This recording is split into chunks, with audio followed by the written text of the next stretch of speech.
et vous écoutez Tonnerre sous les podcasts. Alors m'emmerdez pas, c'est tout ce que je vous demande.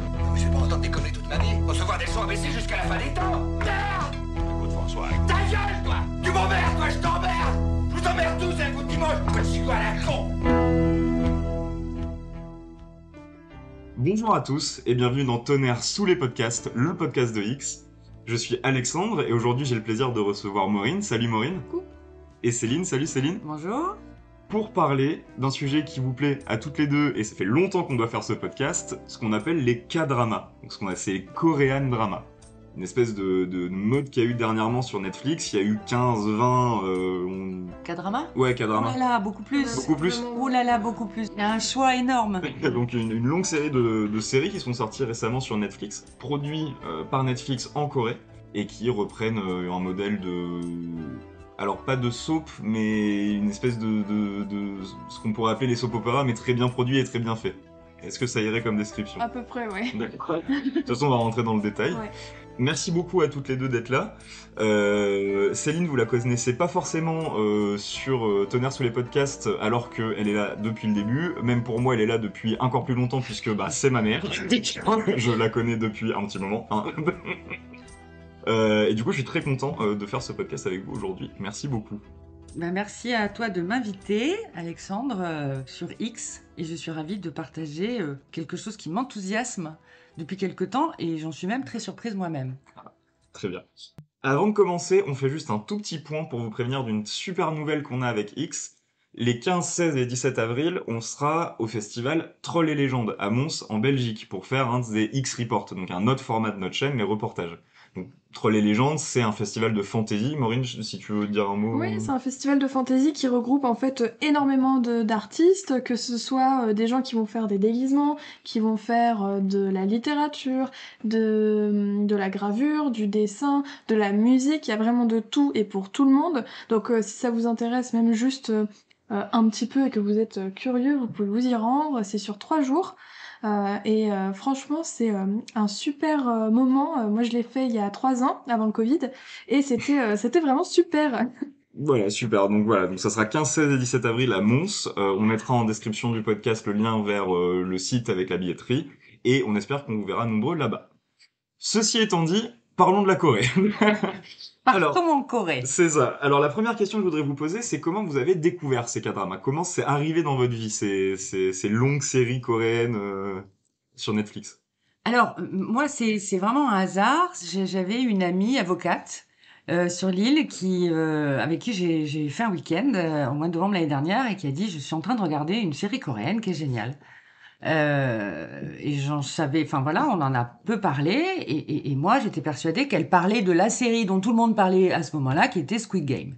Et moi j'avais pas tellement envie de regarder Squid Game, un truc d'action, ça me disait rien. Et en même temps j'ai commencé à fouiller sur Netflix. Parce que je me suis dit, si Nathalie a aimé, je vais fouiller. Et je suis tombée par hasard sur Crash Landing on You. 우리 처음 만난 그날은 어색해 웃어도 보고 지금의 나는 그리움은 애써 참아봐요 Et là, ça a été le choc, un vrai choc. Au début, j'ai trouvé ça particulier, c'est très différent. Voilà, mais je sais pas, il y a quelque chose qui m'a poussée à regarder, à aller à la fin du premier épisode, et déjà après, à la fin du premier épisode, j'étais déjà complètement fan, et ça a été le début d'une aventure coréenne incroyable, parce que je crois que depuis Crash Landing on You, j'en ai peut-être vu 25 autres. Tu regardes plus que ça, de toute façon. Là, et je sais pas, j'ai envie de dire presque malheureusement, je n'arrive plus à accrocher avec des séries ou françaises ou américaines ou italiennes, alors qu'avant je regardais, j'avais des choix beaucoup plus éclectiques, et là je suis en Corée en permanence et je ne veux pas décrocher de ça. Et je suis devenue une véritable fan, et je tiens à le dire parce qu'à ma grande surprise, je suis une fan et j'ai 54 ans. Et oui, c'est possible d'avoir encore un enthousiasme à 54 ans comme si on en avait 15. Et en même temps, j'ai eu l'occasion de partager ça autour de moi. Et je connais des fans de tous les âges, mais ça, on peut en parler un petit peu plus tard, mais je pense qu'à tous les âges, on peut complètement accrocher et être transporté par ce qu'on ressent quand on regarde ces soaps. J'aurais jamais pu penser un jour être fan de soap opéra. J'ai toujours trouvé ça un peu débile et gnangnan. Et ben là, à ma grande surprise, j'adore. C'est super. Et toi, Maureen? Moi, c'est ma maman qui regardait une série et qui me dit oui, vraiment, si tu veux pas te prendre la tête et si tu veux un truc qui fait du bien à regarder, qui te détend et qui te transporte sans que tu aies besoin de réfléchir, bah, je te conseille de regarder Hometown Cha-Cha-Cha. Et bon, je te dis, bon, oui, d'accord, c'est quoi encore ça? Et en fait, j'ai regardé la série en 2 jours, sachant que c'est 12 ou 13 épisodes de 1h20, 1h20. Voilà. Je me suis vraiment laissée, pareil, transporter, et j'ai regardé une autre série en plus, donc du coup, bah, Crash Landing on You. Sur mes conseils. Voilà. Et je pense que je vais en regarder d'autres, parce que voilà, ça fait du bien. Et c'est au-delà du truc qui est très kitsch, hein, faut le dire aussi. Il y a un vrai travail cinématographique sur toutes les séries, sur tous les épisodes, et ça fait du bien en fait de voir une série simple, enfin une histoire simple qui soit aussi bien filmée et aussi belle quoi. Et en même temps, enfin, oui, je me rappelle Crash Landing on You, c'est vrai que c'est moi qui en ai parlé à ta maman, Ouais. et elle a complètement adoré, mais quand on en a parlé toutes les deux, d'ailleurs, autour d'un thé, on était deux adolescentes, complètement fans de l'acteur. Alors, l'acteur, on va écorcher leur nom, hein, parce que moi, je l'appelle Yoon Bin, mais c'est pas du tout comme ça qu'il prononce là-bas. Moi, je le fais en phonétique. Et en même temps, tu vois, Maureen, tu parlais de simplicité, mais moi, je trouve qu'il y a une vraie qualité de scénario, Oui, une vraie ah oui. richesse. Et dans chaque épisode, il y a plusieurs thèmes abordés, des thèmes assez profonds, des thèmes de société. Et donc, moi, en tout cas, ça m'a aussi donné envie d'aller en Corée Ouais. et de découvrir ce pays, parce que plus je regarde de séries, plus je découvre la culture coréenne, l'esthétique coréen. Et j'ai très très envie. Je veux dire, après le Covid, moi vraiment, j'ai très envie d'aller en Corée. Et d'ailleurs, j'espère y aller aussi avec ma cousine qui a découvert les K-dramas et qui elle-même est née en Corée parce qu'elle a été adoptée en France. Alors je sais pas si elle se reconnecte à son pays. Je pense que son pays c'est la France, mais elle est quand même née en Corée. Hein. Elle est arrivée, elle avait quelques mois. Mais c'est vrai que c'est un vrai choc et une terrible envie d'aller en Corée, de découvrir. Alors, je dirais pas d'apprendre le coréen parce que c'est un peu ambitieux, le hangul, et encore parce que ça doit être un petit peu compliqué. Mais voilà, moi je suis jamais allée en Asie, mais j'ai pas envie d'aller en Chine, j'ai pas envie d'aller en Thaïlande, j'ai pas envie d'aller au Japon, j'ai envie d'aller en Corée. Puis c'est marrant parce que la culture coréenne, d'un point de vue européen, c'est une culture qui donne l'impression d'être un peu moins choc que la culture japonaise, par exemple. Parce que la culture japonaise, c'est une culture qui est extrêmement riche, mais qui a vraiment des codes qui lui sont très propres. Là où je pense que d'un point de vue d'occidental, la Corée apparaît avoir une culture aussi très riche et très profonde, mais qui en même temps peut-être est plus accessible. Il y a peut-être un moins gros choc culturel, j'ai l'impression. Je sais pas ce que t'en penses. Je pense que c'est pas tant ça parce qu'il y a quand même des grosses différences et dans les séries coréennes là ça se voit sur bah, la gestion des émotions, rien que ça, la manière dont tu montres tes émotions c'est très différent. Je veux dire en France en plus on est quand même vachement démonstratif, on a quand même la bise. Nous sommes un peuple latin. Et non, je pense qu'il y a quand même pas mal de différences. Après, le Japon, c'est une culture qu'on connaît et qu'on reconnaît, avec qui on a une histoire peut-être, une histoire avec un grand H plus importante. Ou bah voilà, le Japon, c'est vrai qu'il y a il y a plein d'informations aussi qui nous viennent sur bah, les séries ou les émissions de télé qui sont parfois un petit peu limites. Comme Takeshi Castle ou... Ouais, voilà. Où ben du coup, on se dit oh là là. Si ça se trouve, le Japon, en fait, c'est pas si accessible que ça, alors que bon, bah, c'est pas que ça, le Japon. Ouais, effectivement, c'est peut-être riche, mais je pense que la Corée aussi, mais je crois que les séries coréennes comme ça, elles permettent de mettre un pied dans cette culture plus facilement. Parce qu'en fait, c'est vrai que l'image qu'on a de la Corée, c'est aussi celle qu'on voit au cinéma, qui pour le coup est pas aussi rose bonbon que dans les séries. Hein. Oui. Oui, parce que le cinéma, c'est l'occasion d'en parler, le cinéma coréen que nous on connaît, donc de Bong Joon-ho, Park Chan-wook, etc., c'est un cinéma qui est souvent social. C'est un courant coréen plutôt qui date des années 90 en général, de cinéastes souvent assez engagés, avec évidemment une vraie qualité cinématographique, mais avec des thèmes souvent plus durs. Et c'est vrai que c'est intéressant là dans ces K-dramas. Donc là, on va un petit peu parler de ce qu'ils sont sur le fond, mais c'est vrai qu'ils permettent d'avoir une autre vision de la Corée, peut-être d'une Corée plus quotidienne, peut-être moins Ouais. dans des compréhensions sociopolitiques et sur l'histoire de la... Il y a tout ça. Oui. Il y a tout ça. Moi, personnellement, j'ai vu le premier film coréen que j'ai vu, c'est Parasite. De Bong Joon-ho, ouais, en Voilà, 2018. qui avait l'Oscar, je crois. Ouais, Enfin qui a eu bon, un Oscar du truc, meilleur film. voilà. Et les K-dramas, alors je peux pas trop les comparer à Parasite. Et encore, moi je dirais les K-dramas, c'est Parasite en rose, c'est-à-dire avec un joli ruban et qui finit bien. Donc Parasite, ça met en lumière effectivement plein de choses et de la culture coréenne et tous ces problématiques sociétales coréennes reviennent et sont abordées aussi dans les K-dramas, pas de la même façon et en même temps. Et c'est vrai que quand on regarde une série coréenne, euh, en fait, c'est du feel good absolument. C'est de la guimauve, même si on aborde plein de sujets intéressants et très variés.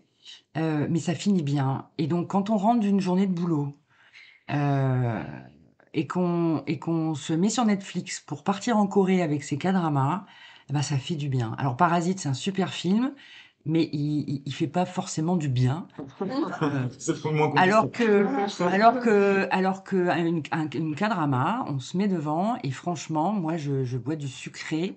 Je mange du sucré pendant 1 heure. Alors, 1 heure non, parce que je n'arrive jamais à regarder qu'un seul épisode, hein, pour savoir. J'en enchaîne plusieurs. Je raccourcis mes nuits, d'ailleurs, depuis que je regarde les K-dramas. Mais oui, tous ces problèmes sociétaux et toute cette culture coréenne qu'on découvre et qu'on a commencé à découvrir dans Parasite, moi, j'approfondis ma connaissance à chaque nouvelle série que je regarde. Et je peux en parler, hein, il y en a Ah oui, oui. il y a plein de thèmes abordés. Bah justement, alors si on rentre dans le cœur du sujet, les K-dramas, qu'est-ce que c'est? Nous, ce dont on parle, c'est des séries sorties entre, j'imagine, 2019 à peu près, 2020, et maintenant, sur Netflix, des séries qui en général font 12-13 épisodes par saison. Je crois qu'il y en a où il sait plus que ça. Ça peut être Alors, plus. je pense qu'il y a des séries, moi j'ai regardé qui dataient de 2016, hein, même qui D'accord. sont plus anciennes, et il y a des séries qui font 50 épisodes. Ah oui. Des séries voilà. fleuves qui font 50 épisodes, mais on est en haleine jusqu'au 50e. Les épisodes, j'ai l'impression, durent plutôt longtemps, en Ouais. général. 1 heure, 1h20, parfois même 1h30. Donc on est vraiment sur un format quasi-film. Je pense que c'est aussi la diffusion sur Netflix qui permet de se libérer des carcans de la télé où il faut que ça soit 40 minutes très précises avec post-pub, etc.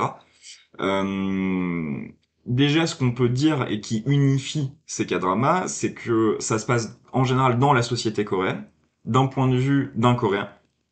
De La plupart du temps, c'est un binôme. Oui, la plupart du temps d'un binôme coréen. Il y en a certaines qui sont historiques. Je pense à par exemple The King's Affection, c'est ça? Oui, par exemple. Voilà, où certaines sont historiques sur la famille royale coréenne, etc. On peut déjà dire que ces séries ont en commun d'être très bien produites. C'est-à-dire que la Corée, comme le Japon, a des écoles d'audiovisuel et de cinéma qui sont très performantes, ce qui fait que tous les techniciens impliqués sur ces séries font vraiment un travail exceptionnel. La réal, le montage, l'image, le son, les dialogues, le scénario, même les acteurs souvent, tout est vraiment de très bonne qualité. Donc c'est déjà ça un choc parce que c'est vrai que on pourrait se dire c'est un peu le Plus belle la vie coréen. Si Plus belle la vie avait cette gueule, je regardais tous les soirs. Hein. C'est assez impressionnant de qualité. Mais ça permet de traiter des sujets très variés. Et donc, est-ce que par exemple, j'imagine qu'il y en a certaines qui vous ont plus marqué que d'autres de ces K-dramas? En fait, donc comme tu le disais, il y a les séries déjà historiques.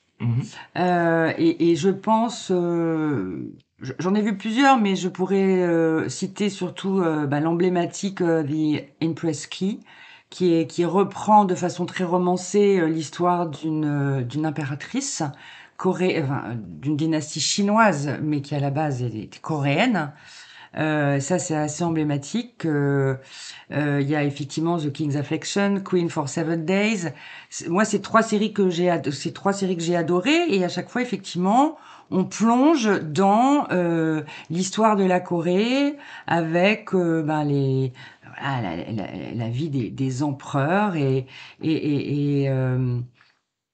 la domination chinoise, comment la Corée a eu du mal à exister par elle-même. Je pense que la Corée, entre la domination chinoise, la domination japonaise plus tard, après la guerre des deux Corées, il y a une histoire très très riche. Donc moi j'ai redécouvert l'histoire de la Corée, et notamment cette scission Corée du Nord, Corée du Sud.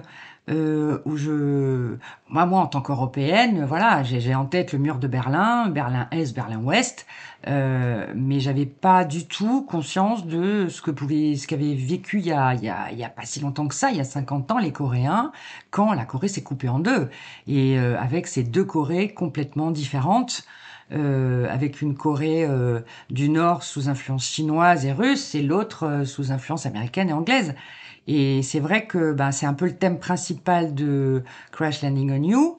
Et en même temps, il n'y a pas que ça, parce qu'il faut savoir que quels que soient les thèmes abordés, la richesse des thèmes abordés, il y a toujours, de toute façon, une histoire d'amour.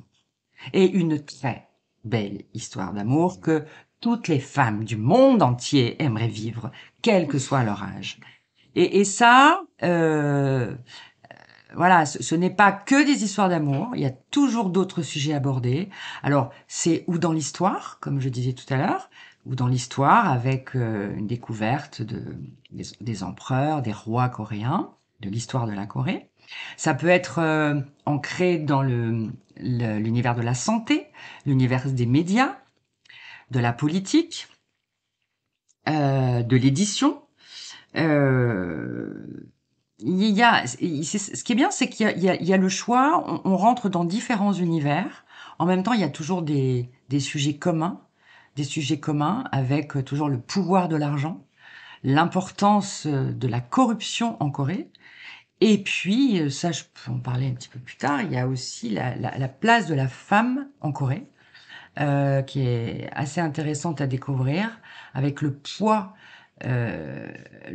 de l'influence parentale. Moi, j'ai découvert qu'il y avait encore des mariages arrangés en Corée, en 2022. Ça existait encore, les mariages arrangés, dans le monde de la justice, avec la corruption des procureurs. Donc, après, je pourrais rentrer un peu plus dans le détail dans chaque série, mais il y a une richesse de sujets qui est impressionnante.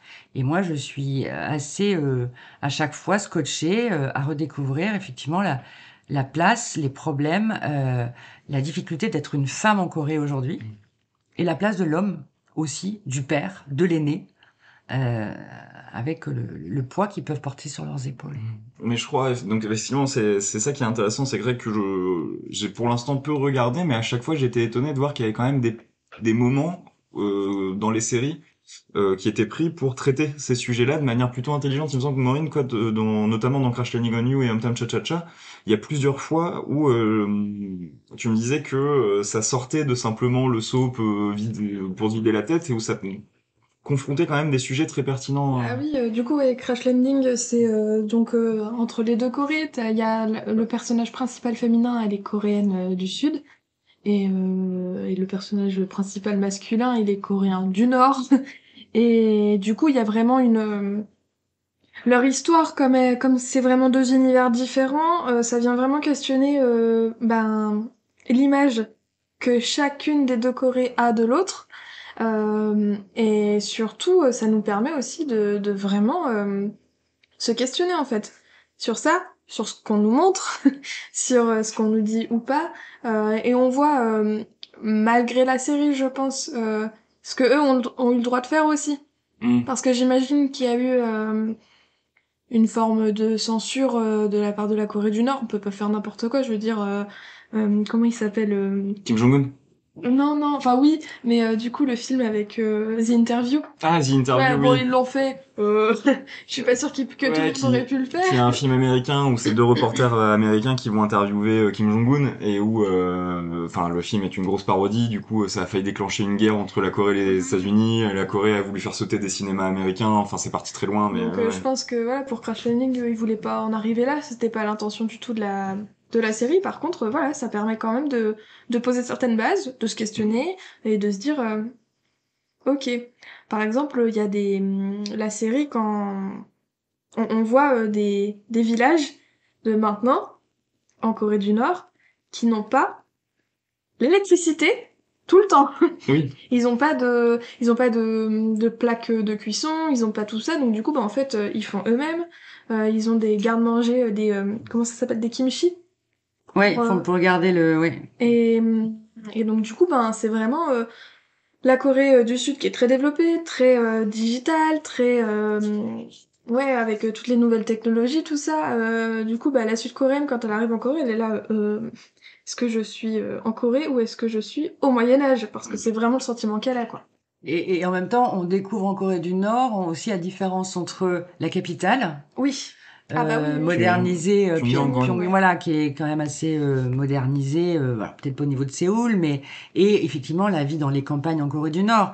Donc après, tout ça est certainement romancé, mais bon, effectivement, sur Crash Landing on You, le sujet principal, c'est voilà, Corée du Nord, Corée du Sud, mais pas que, parce qu'il y a aussi, pas que, il y a aussi, là aussi, euh, le pouvoir de l'argent, le pouvoir de l'argent en Corée du Sud, la corruption en Corée du Nord.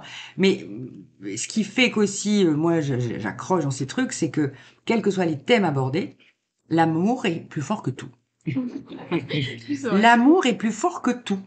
L'amour est plus fort que voilà. Et à chaque fois, les histoires démarrent très très mal entre le héros, le héros et l'héroïne. Et je crois que dans Ramtan Cha-Cha-Cha, par exemple, le héros commence, enfin, c'est assez dur, hein. Oh, Il y a comment il est des, vénère. ouais, ça commence de manière assez, enfin, il me semble que le héros est dépressif ou, enfin, assez fortement atteint. Bah ça, tu le vois au fur et à mesure, en Ouais. fait. Tu le vois pas tout de suite, mais au début, c'est de la haine profonde entre les deux. Ouais, Et au il y a- fur et à mesure...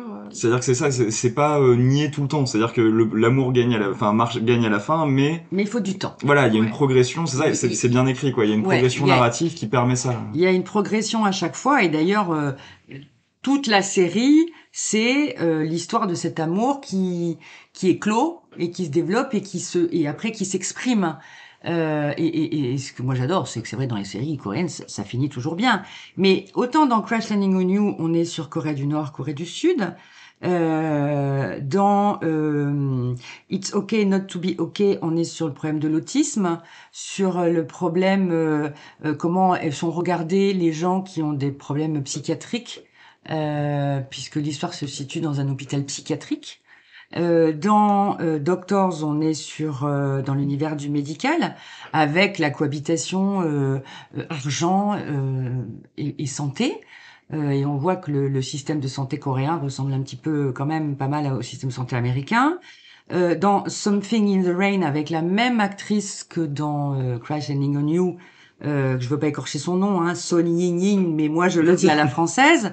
On parle du harcèlement au travail, on parle de la pression des parents pour que les enfants fassent de beaux mariages, avec forcément ces mariages arrangés. On parle du tabou de la différence d'âge entre l'homme et la femme. Dans Her Private Life, on va parler de ce courant de fans, les fans en Corée. Les fans en Corée, on va intégrer le milieu de l'art. Oui, parce que alors c'est vrai qu'en Corée il y a ce qu'on appelle la K-pop. Ouais. Qui depuis quelques années se répand Énorme. énormément, c'est Ouais. énorme et ça devient l'un des courants musicaux les plus écoutés au monde, hein, la K-pop. Oui. Et c'est vrai qu'il y a toute une culture de fans autour de ça. Il y a Voilà. vraiment des groupes de gens qui se structurent autour du fait d'être fans de, par exemple, c'est BTS, ouais. BTS, le gros groupe de Ouais, K-pop voilà. coréen. Et les fans, ils y vont pas, hein, ils y vont quoi. Hein, être Ouais. fan en Corée, et donc on le découvre là. Dans Romance is a bonus book, on intègre le monde de l'édition et on voit là la difficulté de la femme divorcée qui a élevé ses enfants, qui a arrêté de travailler, donc comment sa difficulté à retrouver un travail à 40 ans, donc la difficulté en Corée de trouver du travail pour les jeunes, il y a une vraie crise, et la difficulté d'une femme qui a tout arrêté pour élever son enfant et qui ne peut plus, qui a beaucoup de mal à retrouver du travail et en plus qui souffre d'être divorcée, avec le regard sur le divorce, c'est terrible en Corée. Donc voilà, on découvre aussi voilà la corruption des procureurs, par exemple dans Touch Your Heart ou Suspicious Partners. Là, c'est pareil. Le monde de la justice, comment il s'articule en Corée. Et puis après, il y a des séries un peu plus musclées d'action, comme Healer ou Katou, où là, moi, personnellement, j'ai carrément craqué pour cet acteur. Je vais écorcher son nom aussi, mais il faut que j'en parle. C'est Ji Chang-wook. Où là, bon, je pense que le mec, là, il est adulé aux Philippines, adulé en Corée, mais il est absolument charmant. Et je me dis, c'est pas vrai, Céline, tu deviens une cougar ou quoi? C'est pas possible, quoi.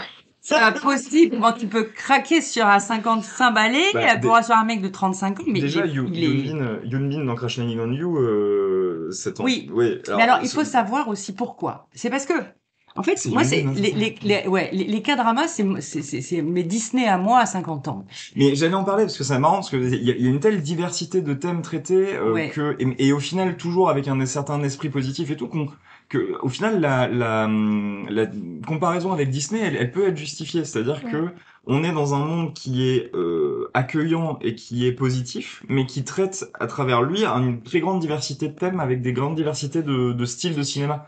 Donc c'est très intéressant la comparaison avec Disney. En fait, là où je retrouve Disney, c'est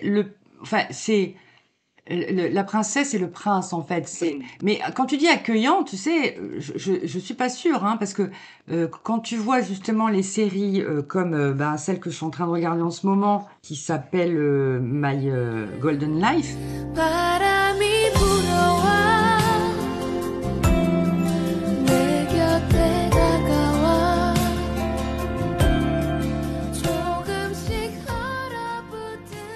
Où là, on voit la difficulté, l'incompatibilité entre les riches et les pauvres, l'incompatibilité totale avec le pouvoir de l'argent et l'humiliation des gens qui ont moins d'argent et la difficulté, ne serait-ce que d'avoir un enfant.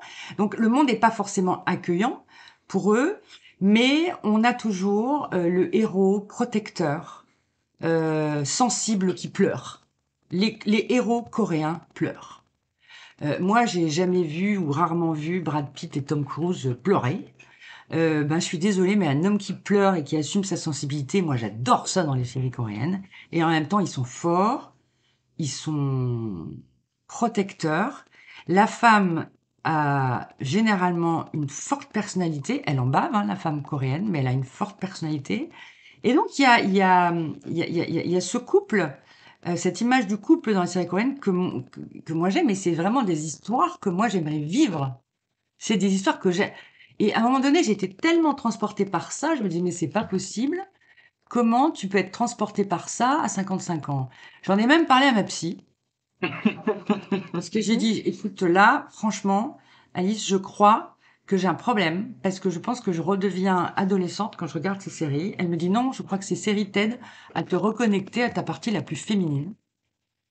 Et en même temps, je pense que ça met aussi le doigt clairement sur les attentes, les frustrations qu'on a en tant que femme aujourd'hui, parce que c'est vrai que le héros coréen, il est merveilleux, quoi. Il est merveilleux, merveilleux, il est très moderne, quoi, déjà. Il est moderne, il est respectueux, il est protecteur et en même temps sensible. Il y a un mixte, il y a une poésie dans ces séries coréennes. C'est un peu la couleur globale, hein, et encore une fois, c'est des séries, c'est des thèmes sombres, des thèmes difficiles, durs qui sont abordés. Le problème du deuil, le problème de la maladie, oui, encore une fois, la difficulté d'être parent et d'être frère aîné, avec la responsabilité qu'on a de sa famille, etc., etc. Bon. Mais il y a toujours cette couleur rose bonbon, alors qu'on pourrait trouver un peu kitsch, Mais au final, moi, j'aimerais bien avoir cette vie kitsch-là. J'aimerais bien rencontrer le prince kitsch comme ça. Ouais, je pense que ça met en évidence aussi un peu les attentes que, en tant que femme, on peut avoir aujourd'hui. C'est difficile d'expliquer pourquoi moi je suis transportée enthousiaste comme ça, mais je pense qu'il y a une combinaison de tellement de choses, mais cette poésie globale, cette poésie, cette couleur de fond, et en même temps des scénarios hyper bien construits, ouais, c'est le résultat est bluffant. Mais je crois que Maureen, c'est aussi ce qui a pu te porter là-dedans, c'est-à-dire cette idée de poésie, c'est-à-dire on prend le temps d'installer un univers, de se concentrer sur ses détails, de voir la signification de tout ça, qui tout en étant à la fois un peu kitschouille comme dirait ma mère, c'est-à-dire c'est fini bien et le héros il est gentil, voilà, traite quand même des sujets durs. Je crois que c'est aussi ce qui t'a touché, cet aspect poétique. En fait, c'est des sujets qui, en soi, on pourrait les retrouver dans des séries européennes ou américaines ou enfin, occidentales, quoi. Mais il y a le pouvoir aussi du non-mot dans les séries coréennes. En fait, il y a beaucoup de choses qui passent par l'image. Et ça, c'est super fort parce qu'en fait, malgré la couche rose, effectivement, des séries, et en fait, je pense que si quelqu'un arrive en cours d'épisode, il se dit non mais C'est exactement ça. je regarde là, Exactement Sur- ça. surtout à la regarde fin les feux des- de l'amour, dans ce cas, oui, Et ouais. surtout à la À fin. la fin, ouais. parce que à la fin des épisodes, il y a toujours un montage de l'épisode avec une Un arrêt espèce de... sur image. Ouais, avec des fils de petits cœurs. Et la musique, énorme. La musique énorme. Mais ouais, Et du coup, il y a des plans où parfois le personnage il va être tout seul, il va être de dos, il va être entouré de monde mais quand même tout seul. Et en fait, l'image, elle est construite comme un tableau. Ce qui fait que tu reprends toujours les marques et les repères que tu connais parce que malgré nous, on a vu plein de tableaux quand on était à l'école ou quand on était en sortie musée, tout ça.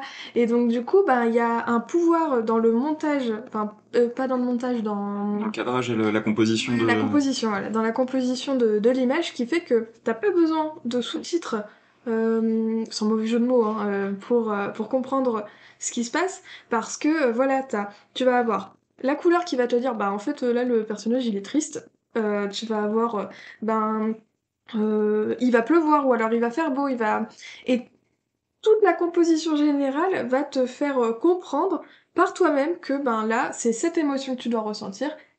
Et c'est vraiment ce qui manque dans les séries. Toutes les autres. Ouais. Mais c'est super intéressant ce que tu dis parce que, enfin, en fait, dans les écoles japonaises et coréennes de cinéma, il y a obligatoirement 2 ans de peinture. C'est-à-dire que ça, c'est une grosse différence entre les écoles asiatiques et les écoles occidentales. Là-bas, ils considèrent que le cinéma, évidemment, se rapproche de la musique dans la gestion du rythme, mais se rapproche aussi beaucoup de la peinture sur la composition des plans, sur les lignes de force qui doivent composer un plan, le cadre et la signification d'un cadre, etc. Et c'est quelque chose qui vient beaucoup du cinéaste japonais Yasujiro Ozu. Ozu a été extrêmement influent sur la compréhension du cinéma en Asie et surtout au Japon et Corée.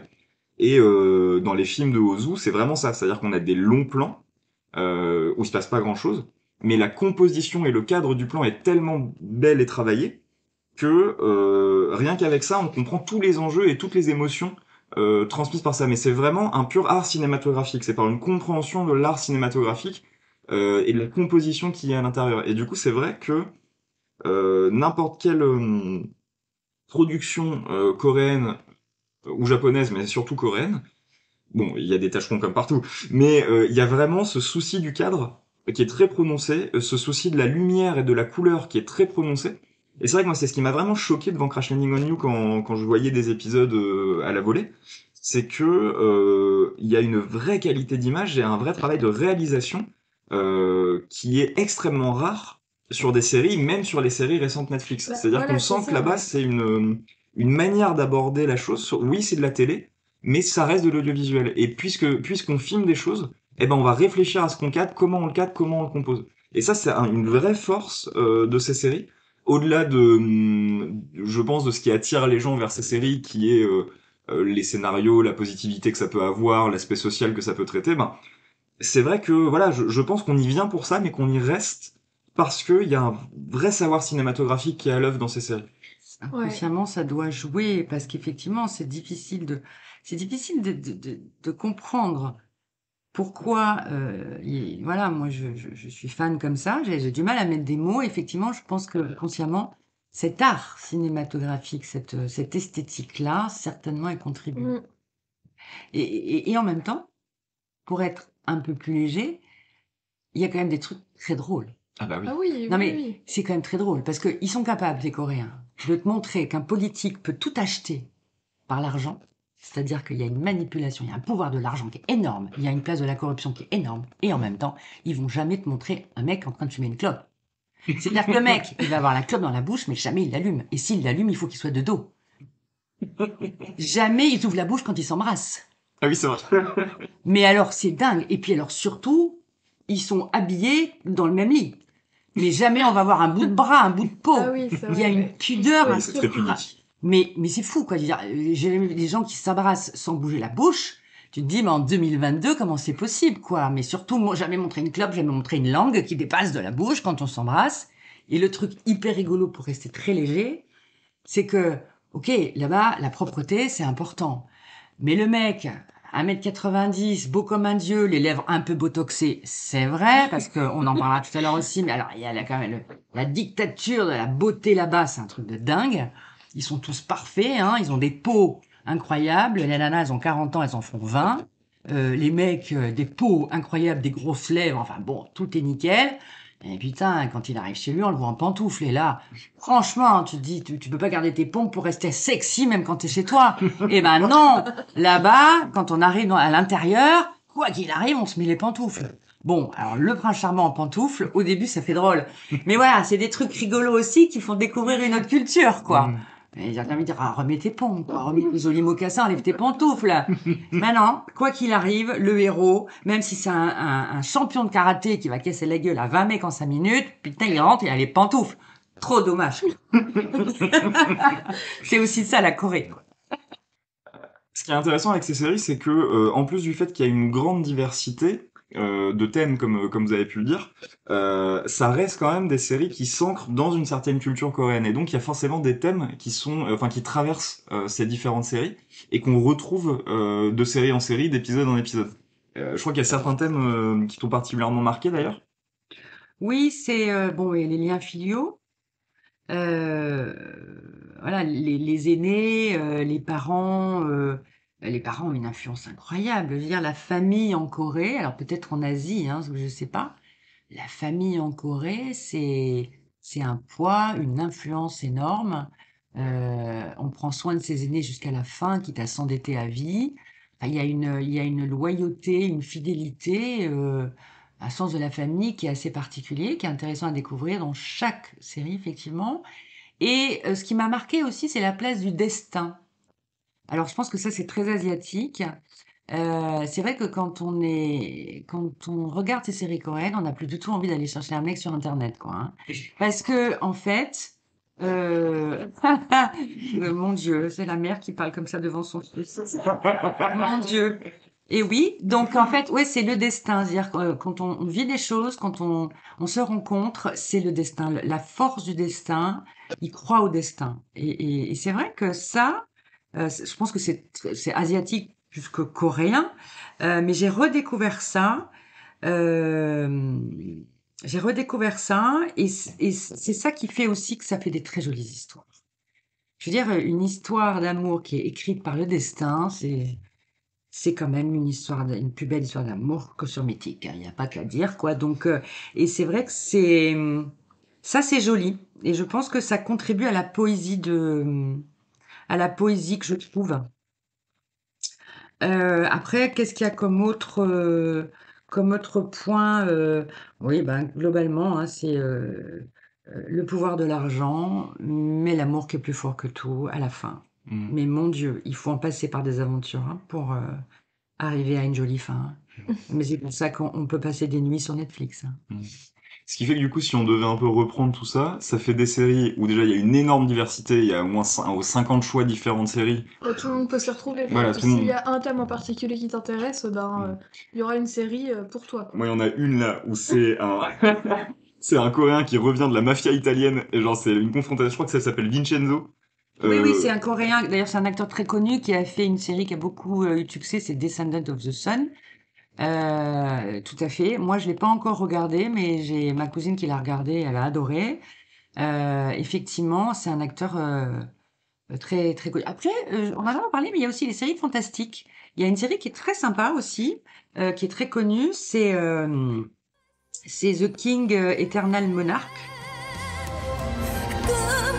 꿈꿔갔던 그대가 물든 나의 사랑을 가슴 깊이 Et c'est très rigolo parce que c'est un va-et-vient entre deux mondes parallèles avec une Corée démocratique comme aujourd'hui et une Corée qui a pas eu la même histoire et une Corée avec une monarchie aujourd'hui.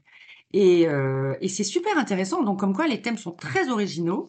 Donc, c'est l'histoire de deux mondes parallèles avec un couple qui va passer d'un monde à l'autre, avec une Corée monarchie et une Corée démocratie. Bah, c'est vachement original. Super. C'est vachement original. Ça a l'air. Ouais. Mhm. Mais c'est très. Mhm. Alors, moi, ce que je tiens à dire, c'est que, attention, les premières minutes, on va dire, mais c'est quoi ce truc débile? Accrochez-vous, allez jusqu'au bout. Franchement. Et si vous regardez un bout, moi, j'ai fait l'expérience avec des amis, je leur ai montré des extraits comme ça, ils m'ont dit, mais Céline, tu vas pas bien, là. Qu'est-ce que tu trouves? Mais c'est n'importe quoi, c'est kitsch, c'est ringard, c'est tout, c'est tout. Non, il faut commencer, s'accrocher, et après, quand on est accroché. Alors, je pense que c'est où on adore, où on déteste. Ce genre de truc. Où on adore, où on déteste. Mais quand on adore, bon, on peut plus regarder que ça. Voilà. Oui, parce que c'est ce que tu disais. C'est là en ce moment, comme il y a tellement de diversité, ce qui fait que quand tu veux changer un peu d'air, bah tu regardes une série historique ou fantastique ou plus drôle ou machin. Donc tu peux quand même régulièrement avoir de nouveaux contenus en restant dans le cadre de la K-drama, avec toujours cette qualité et d'écriture et de production, avec des longs épisodes qui permettent de vraiment t'installer dedans. Et en même temps, t'en ressors toujours content. Donc c'est vrai que toi que tu disais que t'arrives plus à regarder autre chose, quoi. C'est Ouais, devenu, ouais. Je dis le seul truc, c'est des fois je me dis ouais, ils sont un peu longs à la détente. Quand est-ce qu'il va l'embrasser avec la langue, quoi? Et en fait, il va l'embrasser peut-être à la fin et il mettra jamais la langue. Alors c'est un peu, excusez-moi, je suis un peu crue. allez. C'est un peu le truc. Tu dis bon, ok, mais c'est la Corée et c'est le côté aussi joli du truc. C'est le côté joli. Moi, je préfère ça que des scènes des scènes de sexe. Non, bah finalement, je préfère ça. Ouais, finalement, je préfère ça. C'est mon bonbon. Il y a aussi le lien qu'on peut faire avec d'autres séries coréennes qui n'ont pour le coup rien à voir avec les K-dramas, comme Squid Game, qui a, on va pas se mentir, explosé Ah ouais, mais l'audience. c'est le plus gros succès de Netflix alors que c'était une petite prod, quoi. Voilà, et il y a aussi ce côté social qu'on peut retrouver dans les K-dramas, qui là, pour le coup, dans Squid Game, ressemble beaucoup plus au traitement qu'il y a dans Parasite, mais je pense que ça a permis l'émergence de nouveaux formats en France ou en Europe bah, auprès d'un public qui, pour le coup, n'était pas du tout sensible à cette culture à la base. Et on peut même faire le parallèle avec les mangas, avec les animés, où ça a mis énormément de temps avant d'arriver parce que c'était considéré comme mauvais et comme une mauvaise influence auprès des enfants, tout ça. Ah bah, Alors que maintenant, le public européen, c'est quand même un sacré gros public. Quand on voit, par exemple,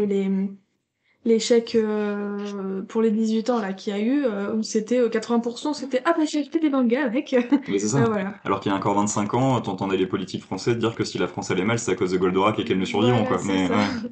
Ou que les films de De Miyazaki étaient c'était- pornographiques, voilà, ouais. et pédophiles aussi. Et pédophiles, ouais. Ouais, tu Voilà. vois, ouais, et justement, mais le seul truc moi, qui m'embêterait, en fait, c'est que, tu vois, il y a beaucoup ce problème de l'anorexie en France, enfin, tu vois, dans les pays occidentaux, où on combat, tu sais, cette image de fille parfaite Ouais. qui fait 20 kilos, etc. Alors là, par contre, en Corée, ah, mon Dieu, mon Dieu, mon Dieu, mais là, elles sont, bah, je sais pas, mais elles sont extrêmement, elles sont pas maigres, elles sont minces, mais il y a une dictature de la beauté. Oui, ah oui. Et je pense que ça peut être toxique, tu vois, parce que autant c'est joli, tout ça, mais ça peut être un peu toxique quand Bien même. sûr. Il y a une dictature, le paraître en Corée, Ouais. c'est énorme. Et ça peut être un peu toxique Pour les jeunes, quand Oui, même. les hein. dictats de la beauté, tout ça, Les oui, c'est dictats de la sûr. beauté, c'est sûr. énorme. hein. Oui, mais comme toute œuvre culturelle, c'est à prendre avec un certain recul critique aussi, Tout à fait. et à interroger dans ses limites, c'est sûr. hein. Tout à fait. Voilà. Très bien. Eh ben écoutez, merci beaucoup, c'était très intéressant, je suis très content d'avoir pu parler des K-dramas sur X. Moi aussi. Maureen, merci beaucoup, maman, merci beaucoup. Je pensais pas dire ça un jour, mais je suis très content. Je t'en prie, mon fils. Voilà, et longue vie à X. Trop bien. Merci à vous qui nous écoutez, c'est grâce à vous qu'on peut continuer, qu'on peut faire des formats comme celui-ci. Vous pouvez nous retrouver sur Facebook, Twitter, Instagram et YouTube. On a plein d'autres formats qui peuvent vous intéresser. On fait des vidéos d'analyse, des reportages, on fait des analyses de musique, on a plein à boire et à manger sur cette chaîne. Si vous souhaitez nous soutenir, parce que c'est grâce à vous et à vos soutiens qu'on peut continuer à exister et à faire des beaux projets, on est sur Tipeee et sur Ko-fi. Sinon, j'ai plus qu'à vous souhaiter une bonne journée et à bientôt sur X. Merci beaucoup. Au revoir. Au revoir. Qu'est-ce que vous voulez? Je veux juste que vous sachiez que le jeune homme à côté de vous, c'est mon fils. Maman, te mêle pas de ça!